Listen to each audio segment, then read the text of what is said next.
Hello friend. Now in this session we will take some more example on linear differential equation with constant coefficient in which this right hand side contains some exponential term. Now see, we have already seen the definition of linear differential equation with constant coefficient. Now see what is this definition. A differential equation of the form fd into y is equal to capital X, where this capital X, it is a function of x alone. This is called a linear differential equation with constant coefficient. If suppose this right hand side, if it is 0, then the differential equation of the form fd into y is equal to 0. This is called the associated equation. And what is the third definition? An equation of the form fd equal to 0, this type of equation, this is called the auxiliary equation. So we have seen these three definitions. So what are those three definitions? A differential equation of the type fd into y is equal to capital X, where capital X, it is a function of x alone. This type of differential equation, this is called a linear differential equation with constant coefficient. What is the second definition? It is about the associated equation. A differential equation of the form fd into y is equal to 0. This type of differential equation, this is called the associated equation.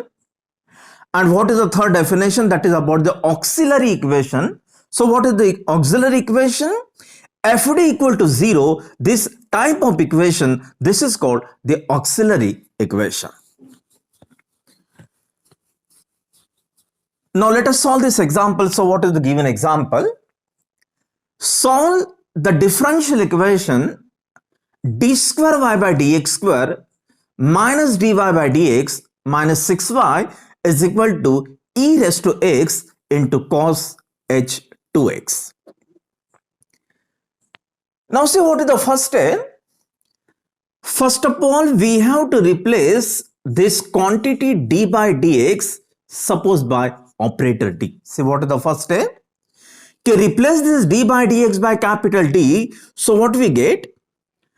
Now if we replace, suppose this d by dx by capital D, so this will be d to y minus replacing this d by dx by capital D, so this is dy minus 6y is equal to, this is e raised to x into, now use this formula for cos h2x. Now see what is the formula for cos hyperbolic x. This is given by the formula e raised to x plus e raised to minus x divided by 2. So use this formula and write this cos hyperbolic 2x. So what is the value for cos h2x? This is e raised to 2x plus e raised to minus 2x divided by 2. This is the formula for cos h2x. So simplify this differential equation. So let us take out this y common from left hand side. So this is d2 minus d minus 6 into y is equal to, now let us take out this 1/2 outside and just multiply by e raised to x. So what we get? E raised to x into e raised to 2x. This is e raised to 3x plus e raised to x plus e raised to into e raised to minus 2x. So this will be e raised to minus x. So see what is this equation?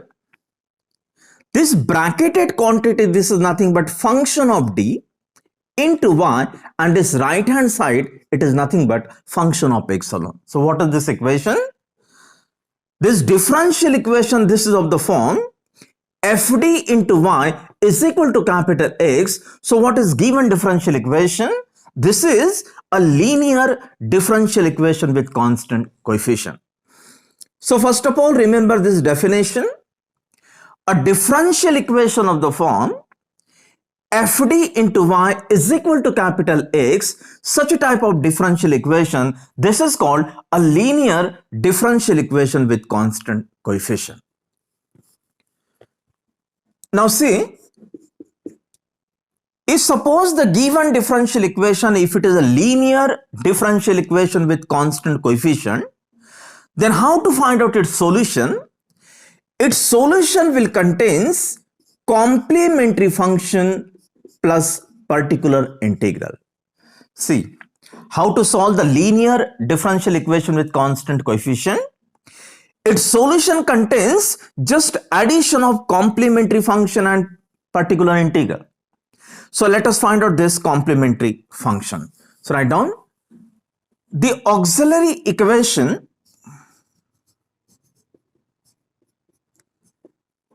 is given by. So how to write the auxiliary equation? Just take this differential term equal to 0. So what is the auxiliary equation? This is d square minus d minus 6 equal to 0. So see how to find out the complementary function? Just take its auxiliary equation and find out the root. Now solve this or find out this factor. So this is d minus 3 into bracket d plus 2 equal to 0. So write down the root of this equation. So this implies d is equal to minus 3 and d is equal to 3 and d is equal to minus 2. So see how to find out the complementary function. Just write its auxiliary equation and find out the root. Now we have seen the formula. What is the formula? If suppose m1, m2, m3, these are suppose the distinct real root. These are the real root. 3 and minus 2, these are the real number, and obviously they are the distinct root. So what is the formula? If m1, m2, m3 dot dot dot, if they are the distinct real root, then its complementary function can be written as c1 e raised to m1x plus c2 e raised to m2x plus c3 e raised to m3x and so on. So these are the distinct real root. So just use this formula. So what is the complementary function? Complementary function CF is equal to, so for 2 root we use 2 constant. So what is the complementary function? C1 e raised to 3x plus C2 e raised to minus 2x. So see how to write the complementary function. Just take its auxiliary equation, find out the root and apply the particular formula. Now find out the particular integral. So write down now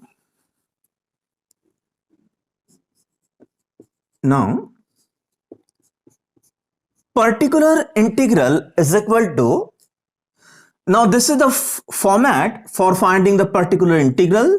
This is 1 upon fd into right hand side, which is capital X. So this is 1 upon fd means d square minus d minus 6, and what is the right hand side? Right hand side will be 1/2 into bracket e raised to 3x plus e raised to minus x. So find out this particular integral. So this is equal to, now just separate these two terms. So this is 1/2 1 upon d square minus d minus 6 into e raised to 3x plus 1/2 into 1 upon d square minus d minus 6 into e raised to minus x. So this is equal to 1/2 into 1 upon, now write down the factors of these quadratic terms. So these are the factors. So this is d minus 3 into d plus 2 into e raised to 3x plus 1/2 into 1 upon d minus 3 d plus 2 into e raised to minus x.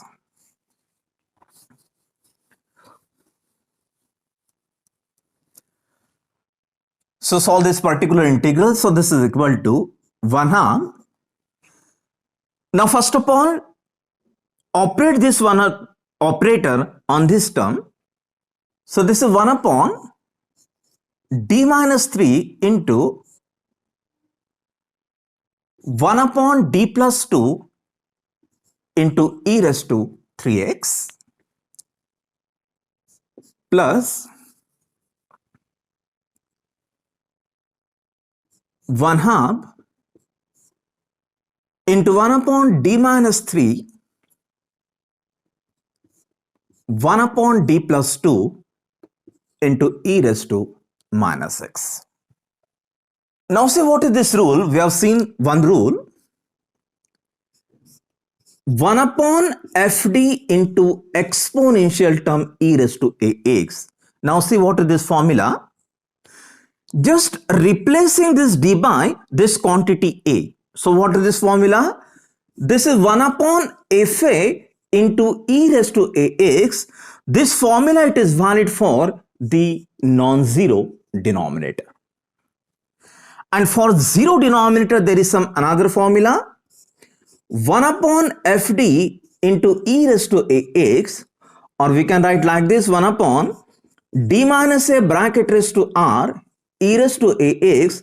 This is given by the formula x raised to r e raised to ax divided by r factorial, and this formula, it is valid for the zero denominator.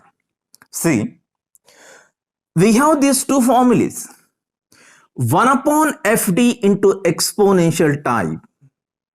This is our basic type. 1 upon fd into exponential function. So how to solve this type of operator? Just replacing d by this number a. So this is given by 1 upon fa into e raised to ax, and this formula, it is valid for the non-zero denominator. So if denominator, if it is non-zero, then use the first formula, and if suppose the denominator, if it is 0, then use the second formula. So what is the second formula? X raised to this number r into e raised to ax divided by r factorial. So solve this operator. So this is 1 upon 2, 1 upon d minus 3. So find out this solution. So see what is the formula? Replacing this number d by this number a. See how to solve this differential operator. Replacing d by this number a. So what we get? This is 1 upon, replace d by 3. So this is 3 plus 2 into exponential term as it is e raised to 3x plus 1/2 into 1 upon d minus 3. So replace d by this number minus 1. So what we get? This is 1 upon minus 1 plus 2 into exponential term as it is e raised to minus x. So 3 plus 2, it is 5. So 5 into 2, it is 10. So this is equal to 1 upon 10, 1 upon d minus 3 into e raised to 3x. Minus 1 plus 2, this is 1, into 2, this is 2. So this is plus 1/2, 1 upon d minus 3 into e raised to minus x. So this is equal to 1 upon 10. Now this is again the same pattern, 1 upon fd into exponential term. So how to solve this operator? 1 upon fd into exponential term. What is the method? Just replacing this d by this number a. Now if we replace this d by this number 3, so 3 minus 3, we found that this denominator, it is the zero denominator. So see, what is the first formula? 1 upon fd into exponential term. This is given by just replacing d by a. This formula, it is valid for the non-zero denominator. But in this step, we got zero denominator. So we use the second formula. So what is the second formula? It is x raised to r into e raised to ax divided by r factorial. This second formula, it is valid for the zero denominator. So use second formula. This is x raised to r means this number bracket raised to 1. So r means 1 into exponential term as it is divided by r factorial. R factorial means it is 1 factorial. Plus this is 1 half. So use first formula, replacing this d by this number minus 1. So this is 1 upon minus 1 minus 3 into exponential term as it is e raised to minus x. So 1 factorial means it is 1. So this is 1 upon 10 x e raised to 3x minus 1 minus 3 means it is minus 4. So this is minus 8 e raised to minus x. So write down the final solution. Therefore, solution is y is equal to complementary function plus particular integral. So what is the complementary function? Complementary function, it is c1 e raised to 3x plus c2 e raised to minus 2x. And what is the particular integral? This is 1 upon 10 x e raised to 3x minus 1 upon 8 e raised to minus x. So see what is this example. Is suppose the given differential equation, if it is a linear differential equation with constant coefficient, then its solution it is given by y is equal to complementary function plus particular integral. How to find out the complementary function? Just write its auxiliary equation, find out the root and use the particular formula. And this is the process for finding the particular integral. So thank you for watching.